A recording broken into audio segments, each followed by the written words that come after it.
जय हिंद दोस्तों।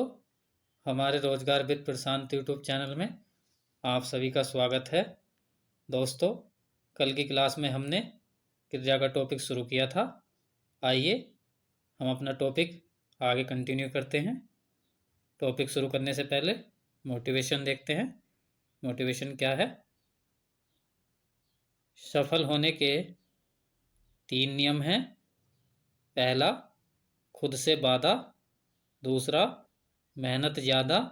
और तीसरा, मजबूत इरादा। जिस व्यक्ति ने अपने जीवन में ये तीनों नियम अपना लिए तो उसका सफल होना निश्चित है। आइए हम अपनी क्लास शुरू करते हैं। कल की क्लास में हमने कर्म के आधार पर क्रिया के भेद पढ़े थे। आज की क्लास में हम संरचना या प्रयोग के आधार पर क्रिया के भेद पढ़ेंगे। देखते हैं। संरचना या प्रयोग के आधार पर क्रिया के 8 भेद होते हैं। पहला है सामान्य क्रिया। क्या होती है सामान्य क्रिया? जब किसी वाक्य में एक कार्य और एक क्रिया होती है तो वहाँ सामान्य क्रिया होती है। जैसे पहला वाक्य है, राम पुस्तक पढ़ता है। तो यहाँ पर राम क्या है? कर्ता। पुस्तक है कार्य या कर्म और पढ़ता है क्रिया। तो इस वाक्य में एक कार्य हुआ है और एक ही क्रिया हुई है। जिस वाक्य में एक कार्य और एक क्रिया होती है तो वह क्या होता है? सामान्य क्रिया। तो इस वाक्य में कैसी क्रिया हुई? सामान्य क्रिया। अगला वाक्य है, सोहन आम खाता है। तो यहाँ पर सोहन क्या है? कर्ता। आम क्या है? कार्य या कर्म और खाता क्या है यहाँ पर? क्रिया। तो इस वाक्य में भी एक कार्य हुआ है, कार्य है आम, और एक ही क्रिया हुई है, क्रिया है खाता। तो यहाँ पर कैसी क्रिया हुई? सामान्य क्रिया। अगला वाक्य है, सीता पत्र लिखती है। तो यहाँ पर सीता क्या हुई? कर्ता। पत्र क्या है? कार्य। और लिखती क्या है? क्रिया। तो यहाँ पर एक ही कार्य हुआ है पत्र का, पर एक ही क्रिया हुई है लिखने की। तो यहाँ पर कैसी क्रिया हुई? सामान्य क्रिया। नंबर 2 देखते हैं। नंबर 2 है संयुक्त क्रिया। क्या होती है संयुक्त क्रिया? जब कोई क्रिया दो क्रियाओं के संयोग से निर्मित होती है तथा वाक्यों में संयुक्त रूप से प्रयुक्त होती है तो वह संयुक्त क्रिया कहलाती है। जैसे पहला वाक्य है, वह खेलती कूदती रहती है। तो यहाँ पर पहली क्रिया है खेलती और दूसरी क्रिया क्या है? कूदती। तो इसमें दो क्रियाओं का संयोग हुआ है तो वाक्य में कैसी क्रिया हुई? संयुक्त क्रिया। अगला वाक्य है, रोहन नाचने लगा। तो इसमें पहली क्रिया है नाचने और दूसरी लगा। तो वाक्य में कैसी क्रिया हुई? संयुक्त क्रिया। अगला वाक्य है, वह रोने लगा। तो पहली क्रिया इसमें रोने और दूसरी क्रिया है लगा। तो यहाँ पर भी दो क्रियाओं का संयोग हुआ है तो यहाँ पर कैसी क्रिया हुई? संयुक्त क्रिया। अगला वाक्य है, वर्षा होने लगी। तो यहाँ पर पहली क्रिया है होने और दूसरी क्रिया है लगी। तो इसमें भी दो क्रियाओं का संयोग हुआ है तो यहाँ पर कैसी क्रिया हुई? संयुक्त क्रिया। अगला वाक्य है, चिड़िया उड़ा करती हैं। तो यहाँ पर पहली क्रिया हुई है उड़ा और दूसरी क्रिया हुई है करती। तो इस वाक्य में भी दो क्रियाओं का संयोग हुआ है, तो यहाँ पर कैसी क्रिया हुई? संयुक्त क्रिया। अगला वाक्य है उसे पढ़ने दो। तो यहाँ पर पहली क्रिया है पढ़ने और दूसरी क्रिया है दो, तो यहाँ पर भी दो क्रियाओं का प्रयोग हुआ है। तो यहाँ पर कैसी क्रिया हुई इस वाक्य में? संयुक्त क्रिया। नंबर 3 देखते हैं, पूर्वकालिक क्रिया। क्या होती है पूर्वकालिक क्रिया? जब कर्ता एक क्रिया को समाप्त करके उसके बाद दूसरी क्रिया करना प्रारंभ करता है, तब पहली क्रिया को पूर्वकालिक क्रिया कहते हैं। जैसे पहला वाक्य है राम भोजन करके सो गया। तो यहाँ पर पहली क्रिया करी है उसने भोजन करके और दूसरी क्रिया की है सो गया।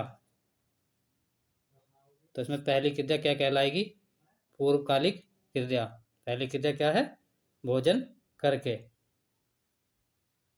अगला वाक्य है जिया खेल कर थक गई। तो यहाँ पर पहली क्रिया क्या हुई है? खेल कर, और दूसरी क्रिया थक गई। तो पहली क्रिया क्या कहलाएगी? पूर्वकालिक क्रिया, और दूसरी क्रिया दूसरी। अगला वाक्य है विद्यार्थियों ने पुस्तक से देखकर उत्तर दिया। तो इसमें पहली क्रिया हुई है पुस्तक से देखकर और दूसरी क्रिया हुई है उत्तर दिया। तो पुस्तक से देखकर पूर्वकालिक क्रिया हुई और उत्तर दिया दूसरी क्रिया। अगला पॉइंट है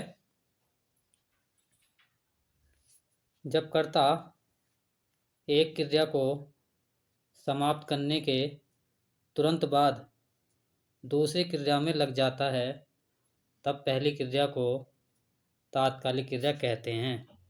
जैसे पहला वाक्य है बच्चा दूध पीते ही सो गया। तो यहाँ पर बच्चा दूध पीते ही सो गया। तो इस वाक्य में पहली क्रिया है दूध पीते ही और दूसरी क्रिया है सो गया। तो यहाँ पर बच्चे ने दूध पीने के बाद बिल्कुल भी टाइम नहीं लिया है। जैसे उसने दूध पिया तो वह सो गया। तो यहाँ पर पहली क्रिया क्या कहलाएगी? तात्कालिक क्रिया, और सो गया कैसी क्रिया हो जाएगी? दूसरी क्रिया। ऐसी अगला वाक्य है पुजारी ने नहाते ही पूजा की। तो इसमें पहली क्रिया क्या है? नहाते ही, और दूसरी क्रिया क्या है? पूजा की। तो पहली क्रिया क्या कहलाएगी? तात्कालिक क्रिया, और पूजा की कैसी क्रिया है? दूसरी क्रिया। अगला वाक्य है राम खाना खाते ही सो गया। तो इसमें पहली क्रिया हुई है खाना खाते ही, दूसरी क्रिया हुई है सो गया। तो खाना खाते ही कैसी क्रिया हुई? तात्कालिक क्रिया। आगे देखते हैं नंबर 4। नंबर 4 है प्रेरणार्थक क्रिया। क्या होती है प्रेरणार्थक क्रिया? जिन क्रियाओं से यह बोध होता है कि कर्ता स्वयं कार्य न करके किसी दूसरे को कार्य करने के लिए प्रेरित करता है, तो उसे प्रेरणार्थक क्रिया कहते हैं। इसके दो भेद होते हैं, पहला प्रथम प्रेरणार्थक क्रिया और दूसरा द्वितीय प्रेरणार्थक क्रिया। आइए देखते हैं प्रथम प्रेरणार्थक क्रिया का रूप क्या होता है और द्वितीय प्रेरणार्थक क्रिया का रूप क्या होता है। जैसे यहाँ पर है चल मूल धातु, तो इसका प्रथम प्रेरणार्थक रूप बनेगा चलाना और द्वितीय प्रेरणार्थक रूप बनेगा चलवाना। ऐसी मूल धातु है लिख, तो इसका प्रथम प्रेरणार्थक रूप बनेगा लिखना और द्वितीय प्रेरणार्थक रूप बनेगा लिखवाना। ऐसी मूल धातु है पीना, तो पीना का प्रथम प्रेरणार्थक रूप बनेगा पिलाना और द्वितीय प्रेरणार्थक रूप बनेगा पिलवाना। ऐसी मूल धातु है सोना, तो सोना का प्रथम प्रणार्थक रूप बनेगा सुलाना और द्वितीय प्रणार्थक रूप बनेगा सुलवाना। मूल धातु है खाना, तो इसका प्रथम प्रणार्थक रूप बनेगा खिलाना और द्वितीय प्रणार्थक रूप बनेगा खिलवाना। फिर है मूल धातु सुन, तो सुन का प्रथम प्रणार्थक रूप बनेगा सुनाना और द्वितीय प्रणार्थक रूप बनेगा सुनवाना। इसका नंबर 1 देखते हैं। प्रथम प्रणार्थक क्रिया क्या होती है? क्रिया का वह रूप जिसमें कर्ता स्वयं भी कार्य में सम्मिलित होते हुए कार्य करने की प्रेरणा देता है, उसे प्रथम प्रणार्थक क्रिया कहते हैं। जैसे पहला वाक्य है, मोहन बच्चों को पानी पिलाता है, तो यहाँ पर मोहन स्वयं भी सम्मिलित है, तो यहाँ पर कैसी क्रिया हुई? प्रथम प्रणार्थक क्रिया। पिलाना क्या है यहाँ पर? क्रिया। ऐसे अगला वाक्य है, राम सभी को कविता सुनाता है, तो यहाँ पर कर्ता स्वयं शामिल है और सभी को क्या कर रहा है? कविता सुनाता है, तो यहाँ पर सुनाना कैसी क्रिया हुई? प्रथम प्रणार्थक क्रिया। ऐसे अगला वाक्य है, माँ बच्चे को खाना खिलाती है, तो यहाँ पर माँ भी सम्मिलित है और बच्चे भी, तो यहाँ पर प्रथम प्रणार्थक क्रिया क्या है? खिलाना। नंबर 2 देखते हैं इसका। द्वितीय प्रणार्थक क्रिया क्या होती है? द्वितीय प्रणार्थक क्रिया, क्रिया का वह रूप जिसमें कर्ता स्वयं कार्य न करके दूसरों को कार्य करने के लिए प्रेरणा देता है, उसे द्वितीय प्रणार्थक क्रिया कहते हैं। जैसे माँ पुत्री से खाना बनवाती है, तो इस वाक्य में माँ पुत्री से खाना बनवाती है, स्वयं ना बनाकर खाना पुत्री से बनवा रही है, तो यहाँ पर माँ ने पुत्री को क्या दी है? प्रेरणा। तो यहाँ पर कैसी क्रिया हुई है? द्वितीय प्रेरणार्थक क्रिया। ऐसे अगला वाक्य है, राम सीता से पत्र लिखवाता है, तो यहाँ पर राम ने सीता से पत्र लिखवाया है, तो राम ने सीता को प्रेरणा दी है, तो यहाँ पर कैसी क्रिया हुई? द्वितीय प्रेरणार्थक क्रिया। अगला वाक्य है, मालकिन नौकरानी से बर्तन साफ करवाती है, तो मालकिन नौकरानी से करवा रही है, तो यहाँ पर भी क्या दी गई है? प्रेरणा। तो यहाँ पर कैसी क्रिया हुई? द्वितीय प्रेरणार्थक क्रिया। और ये सभी वाक्य किसके अंतर्गत आ जाएंगे? प्रेरणार्थक क्रिया के अंतर्गत। ऐसी नंबर 5 है, नाम धातु क्रिया क्या होती है? नाम धातु क्रिया, संज्ञा, सर्वनाम, विशेषण शब्दों में क्रिया लगाने से नाम धातु क्रिया बनती है। जैसे हाथ से हथियाना, बात से बतियाना, अपना से अपनाना, चिकना से चिकनाना, झूठ से झुठलाना, गर्म से गरमाना, शर्म से शर्माना, लज्जा से लजाना, लोभ से लुभाना, तोतला से तुतलाना आदि। इन सभी में क्या है? नाम धातु क्रिया। नंबर 6 देखते हैं, कृदंत क्रिया क्या होती है? कृदंत क्रिया, जब मूल धातु में ना प्रत्यय को छोड़कर कोई अन्य प्रत्यय प्रयोग होता है, तब उसे कृदंत क्रिया कहते हैं। जैसे पहला उदाहरण है, पढ़ प्लस ना, तो यहाँ पर क्या हो गया? पढ़ना। लेकिन हमारे परिभाषा में क्या दिया हुआ है? परिभाषा में है, जब मूल धातु में ना प्रत्यय को छोड़कर कोई अन्य प्रत्यय प्रयोग होता है, तब उसे कृदंत क्रिया कहते हैं। लेकिन यहाँ पर पढ़ धातु में ना का प्रयोग किया गया है, तो क्या बना? पढ़ना। तो यहाँ पर पढ़ना कृदंत क्रिया नहीं हुई, तो क्या होगी? जैसे अब पढ़, तो पढ़ में जोड़ेंगे एगा, तो क्या हो गया? पढ़ेगा। तो यहाँ पर क्या हुई? कृदंत क्रिया। ऐसी लिख धातु है, लिख में ता जोड़ेंगे तो क्या हो जाएगा? लिखता।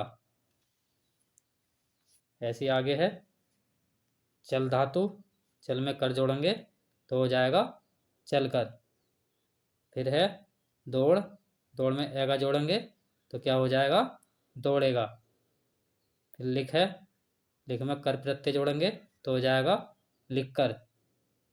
फिर है लिख, एगा प्रत्यय जोड़ेंगे तो क्या बन जाएगा? लिखेगा। तो ये सभी क्या हुए? कृदंत क्रिया। नंबर 7 है सहायक क्रिया। क्या होती है सहायक क्रिया? वाक्य में उपस्थित मुख्य क्रिया के अर्थ को स्पष्ट करने हेतु अर्थात कार्य के होने के समय का बोध कराने हेतु जिस क्रिया का प्रयोग किया जाता है उसे सहायक क्रिया कहते हैं। जैसे पहला वाक्य है मैं स्कूल जाता हूँ, तो यहाँ पर क्या है? मैं स्कूल जाता हूँ, तो जाता हूँ यह क्या हुई? सहायक क्रिया।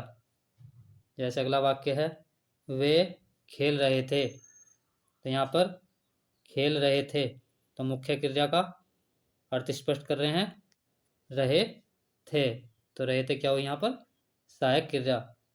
अगला वाक्य है वह हंस रहा था, तो यहाँ पर हंस रहा था, तो हंस का अर्थ स्पष्ट कर रहा है कौन? रहा था, तो यहाँ पर रहा था क्या हुई? सहायक क्रिया। ऐसे अगला वाक्य है वह रो रहा था, तो यहाँ पर रोने का अर्थ स्पष्ट कर रहा था, तो यहाँ पर रहा था क्या हुई? सहायक क्रिया। नंबर 8 है सजातीय क्रिया। क्या होती है सजातीय क्रिया?